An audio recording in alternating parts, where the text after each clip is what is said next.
आज के संदर्भ में गुरु गुरुवाणी को तोड़कर विचारा जाता है। हमारे लिए जो मूल समस्या ये है कि जो गुरु नानक वाणी है, गुरुवाणी है, वो भारतीय ज्ञान परंपरा से जुड़ी हुई है। जुड़ी हुई कैसे है? वो दर्शन शास्त्र के माध्यम से, ज्ञान के माध्यम से जुड़ी हुई है। इस बारे में मैं आपके सामने कुछ विचार पेश करूंगा। मैं अपनी बात भारतीय ज्ञान परंपरा के जो सबसे प्राचीन ज्ञान ग्रंथ हैं, वेद के बारे में, उनसे बात अपनी शुरू करना चाहता हूँ। क्योंकि वेद के बारे में हम बात करते हैं तो लगता है कि 4 वेद हैं, बस बात खत्म हुई। 4 वेद नहीं, पूरा वेदांग जो वांग में है, वैदिक वेदांग में है। वेद जो है, ये इनमें संहिता है, ऋग्वेद है, यजुर्वेद है, सामवेद है, अथर्ववेद है। लेकिन यहाँ से खत्म नहीं होते, क्योंकि संहिताओं के बाद ब्राह्मण ग्रंथों की बात आती है, जो अपने प्रोज में वैदिक सूक्तों और मंत्रों को समझाते हैं, हमें बताते हैं कि इनका मकसद क्या था। इससे पहले 4 वेद और 6 वेदांग हैं। जो वेदांग हैं, शिक्षा और व्याकरण, कल्प, ये सारी चीजें, छंद, ये सारी चीजें वैदिक जो डिस्कोर्स है ज्ञान का, उसको समझने के लिए है। और फिर देखिए, जो संहिता है मंत्र के रूप में और सूक्त के रूप में, वो क्या करती है? वो उसमें तो प्रकृति की जो विराट शक्तियों को दैवी रूप में आवाहन किया गया है। हमारे ऋषियों ने इस सारे ब्रह्मांड को एक अलग अलग रूप से उनको देव के रूप में संकल्पित किया और उनका आवाहन किया। लेकिन बाद में जब ब्राह्मण ग्रंथ आए, उन्होंने इन वेदों के मंत्रों को इसमें कर्मकांड की व्याख्या की। और उसके बाद अरण्यक आए, अरण्यक ग्रंथ आए, उन्होंने दार्शनिक रूप में विचार करने की कोशिश की। और उसके बाद उपनिषद आए।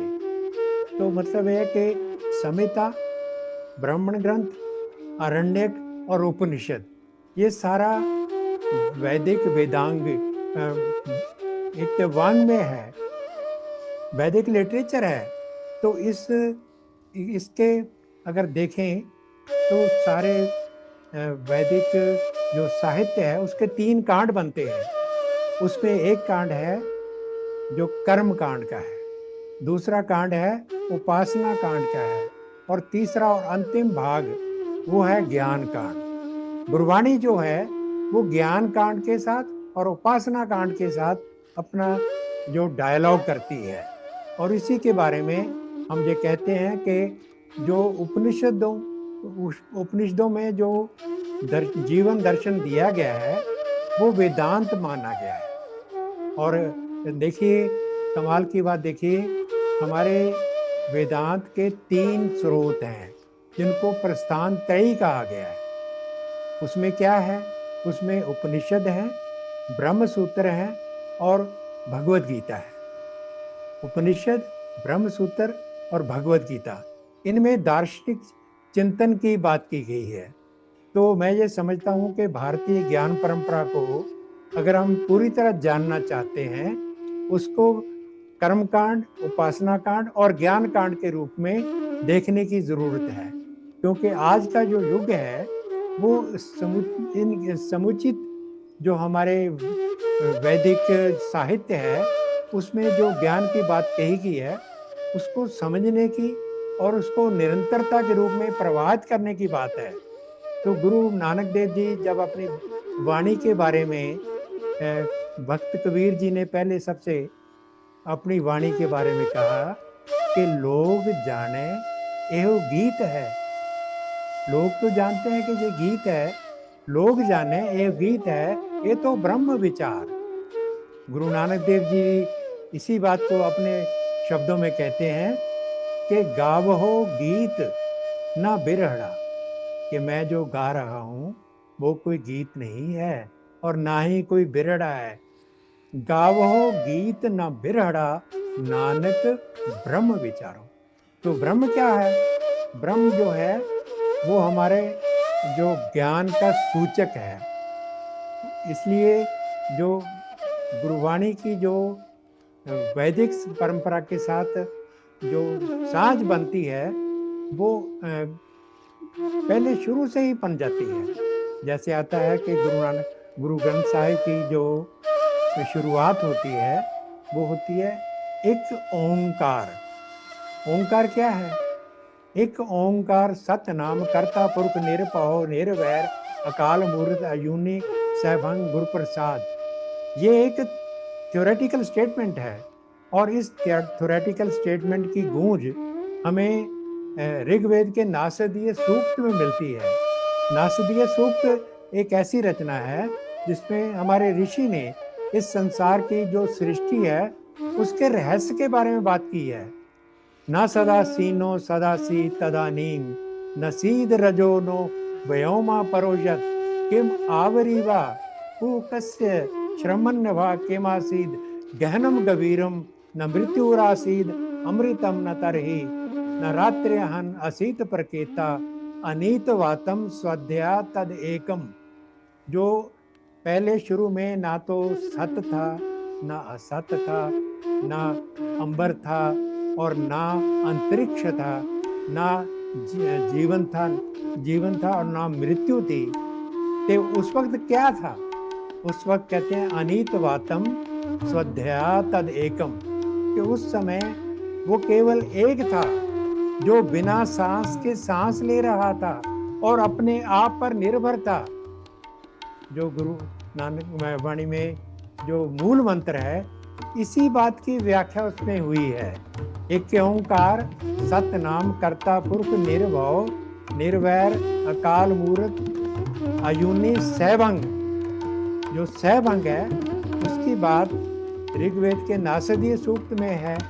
और इस तरह जैसे हम ये बात करते हैं कि जो जपजी साहब है, जपजी साहब ने गुरु नानक देव जी ने ब्रह्म की परिभाषा पंजाबी में अपने आसान शब्दों में की है।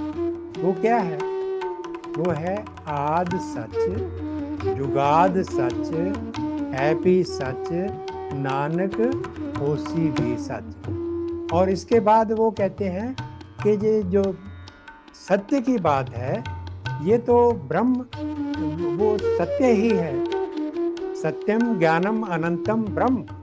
ब्रह्म का वास्तविक स्वरूप जो है वो परम सत्य है, लेकिन परम सत्य के लॉज ऑफ फंक्शनिंग है। परम सत्य का एक विधान है। और जो ऋग्वेद में दो अवधारणाएं आती हैं, एक है सत्य और एक है रित। सत्य का मतलब है कि अल्टीमेट रियलिटी, जिसके अंदर हम जीते हैं, जो हमारे आसपास और हमारे आर पार फैला हुआ यथार्थ है, वो परम सत्य है। लेकिन वो परम सत्य है कॉस्मिक ऑर्डर के अनुसार। वो किसी गॉड, इनविजिबल गॉड की हुक्म की भावना से नहीं चलता, उसके लॉज ऑफ फंक्शनिंग है। और गुरु नानक देव जी जब कहते हैं वो उसको हुक्म के रूप में कहते हैं कि नानक हुक्म जे बुझे ता होम में कहे ना कोई।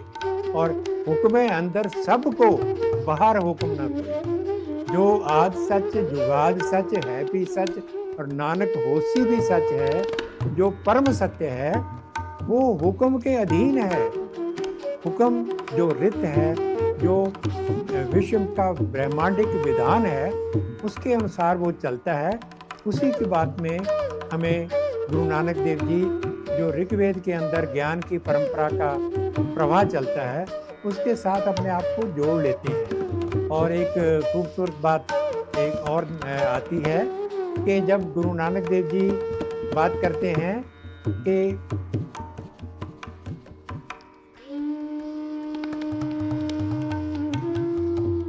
अरबद नरबद एक मारू सोले रचना है गुरु नानक देव। मारू राग में सोले के रूप में, सोले का मतलब है कि 16 स्टैंजास, तो उसमें सृष्टि रचना के बारे में बात की गई है। जैसे अभी नासदी सूट का पाठ मैंने किया है, उसके मुताबिक वो है, वो कहते हैं अरबद नरबद तुंदुकारा, तरणी ना गगना हुक्म अपारा, ना दिन रैन ना चंद ना सूरज, सुन समाध लगाएंदा, खानी ना बाणी पौन न पानी, ओपत खपत न आवन जानी, ठंड पताल सप्त ने सागर, नदी न नीर बहाइंदा। तो मतलब है कि जो जीवन के आदि में सृष्टि के शुरू से, सृष्टि के आरंभ से पहले क्या चीज थी, ऋग्वेद के ऋषि ने तो कहा कि वो सत ना सत्ता ना असत्ता, तो एग्जिस्टेंस और नॉन एग्जिस्टेंस के परे की बात करते हैं। तो गुरु नानक देव जी अपनी भाषा में उसी बात को कहते हैं कि खरबों साल पहले वो एक धुंधुकार था, एक कयास था, और फिर उस कयास के अंदर जो निर्गुण निराकार ब्रह्म की शक्ति है, उसने सुनो ब्रह्मा विष्णु महेश को पाए, सुनो सप्त सरोवर था। उस शून्य के अंदर से गुरु नानक देव जी कहते हैं कि जो वो निर्गुण निराकार ब्रह्म है, उसने 3 देवताओं की रचना की, जिससे सारा सृष्टि रचना का आकार हुआ। देखिए हमारे देश की जो परंपरा है वो उसका समझाने का एक ढंग है। ब्रह्मा विष्णु और महेश को अगर हम देखें, ये प्रतीकात्मक शक्तियां हैं, कर्ता धर्ता और हर्ता। हमारे सोचने का अंदाज ये है कि सृष्टि में 3 चीजें हैं, एक चीज पैदा होती है, वो स्थापित होती है, फिर उसके बाद उसका विनाश होता है। इसी सृजन प्रक्रिया को हमारे ऋषियों ने ब्रह्मा विष्णु और महेश के रूप में पेश किया। और फिर गुरु नानक देव जी कहते हैं साचे ते पवना भया, के जो साचा है, देखो सच साचा और सच्यार, गुरु जी ने क्या किया कि सच शब्द को तीनों रूपों में इस्तेमाल कर लिया। सच जो है वो परम सत्य है, और उसके अनुरूप जीने वाला मानव सच्यार कहा जाता है, और जो सच को एक बीइंग के रूप में रिप्रेजेंट करता है वो साचा है। सच साचा और सच्यार, उन्होंने अपनी खूबसूरत अंदाज में इस सृष्टि रचना की बात की है। और इसको फिर बाद में वो कहते हैं कि साचे ते पवना भया, कि सृष्टि पैदा कैसे हुई, कि उस साचे से पवन का जन्म हुआ। साचे ते पवना भया, पवने ते जल होए, और पवन से फिर जल पैदा हुआ। जलते तिर भवन साजिया, घट घट आप समोए। जहाँ हमारे देश की जो ज्ञान परंपरा की जो अनादिकाल से चली आ रही परंपरा का परम सत्य है, वो छिपा हुआ है। वो कहते हैं कि जिस साचे ने संसार की रचना की, उसी ने घट घट में अपने आप को उसके अंदर समो दिया। वो बाहर नहीं है, बाहर से तमाशा देखने वाली बात नहीं है, वो हमारे भीतर भी है, घट घट में व्यापक है। ये सारी बातें हमारी गुरबाणी और गुरु नानक वाणी और फिर वैदिक परंपरा का जो सत्य है और रित है, उससे जुड़ी हुई बातें हैं। इन सारी बातों को जितनी जब हम आज समझ लेंगे तो पता चलेगा कि जैसे भगवद गीता में है कि नाही ज्ञानेन सदृशम पवित्रम ही विद्यते, कि इस संसार में ज्ञान के समान कोई चीज पवित्र नहीं है। गुरु नानक देव जी अपनी भाषा में कहते हैं, ज्ञान अंजन गुर दिया, अज्ञान अंधेर विनाश। कि गुरु ने ज्ञान के रूप में एक सुरमा मुझे ऐसा दिया है कि जिसने अज्ञान का अंधकार खत्म कर दिया है। तो इसका मतलब है कि हमारी जो परंपरा है उसमें ये कहा गया है, ज्ञान का माध्यम क्या है? ऋषि एक ऋषि ने हमारे कहा है, ज्ञानम सर्वम शब्देन भासते। सारा ज्ञान शब्द के माध्यम के से निर्मित होता है, क्योंकि शब्द के माध्यम से जो भी चीज़ हम संसार को एक रूप और आकार देते हैं, वही हमारा ज्ञान बन जाता है।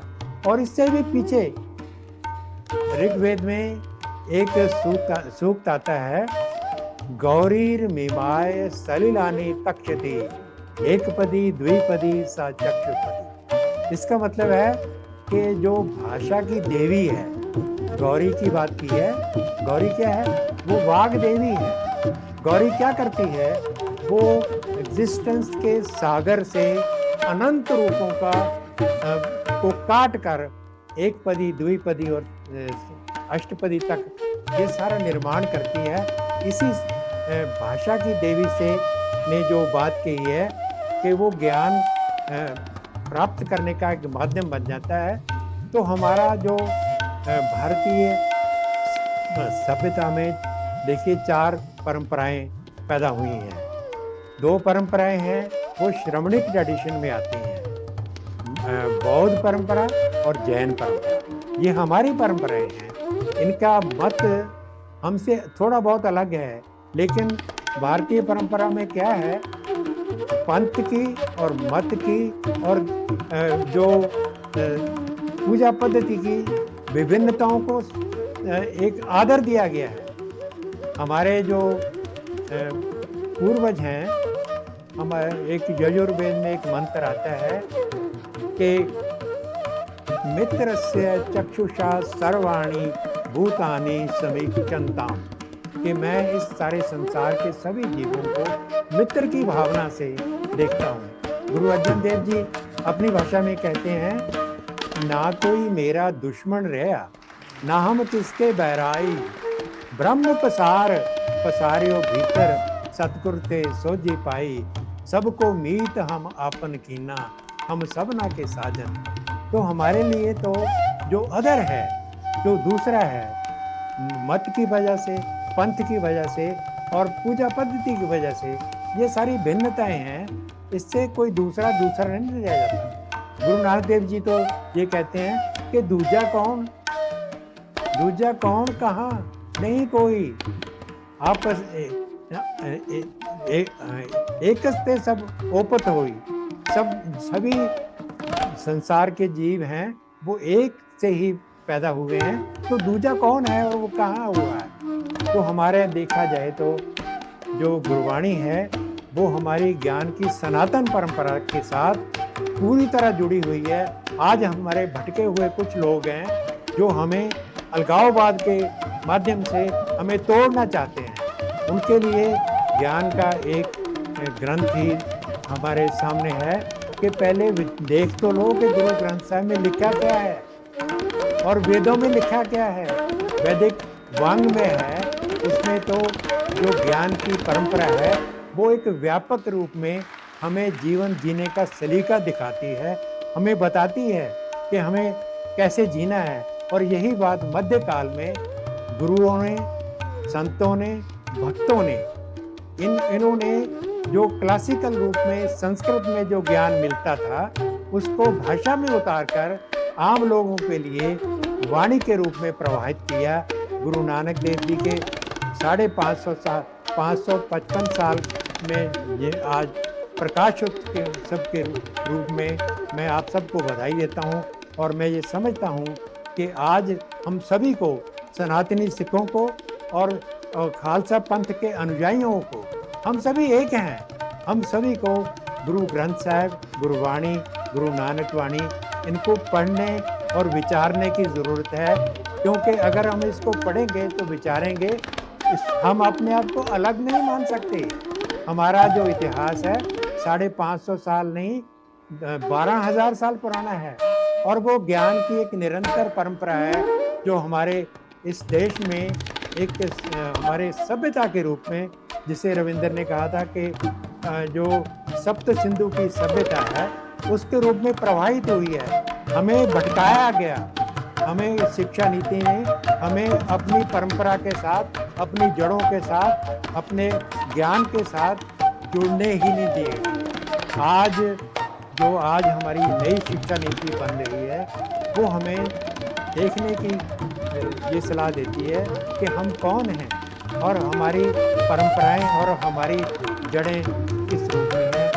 इन्हीं सब बातों के साथ मैं आपसे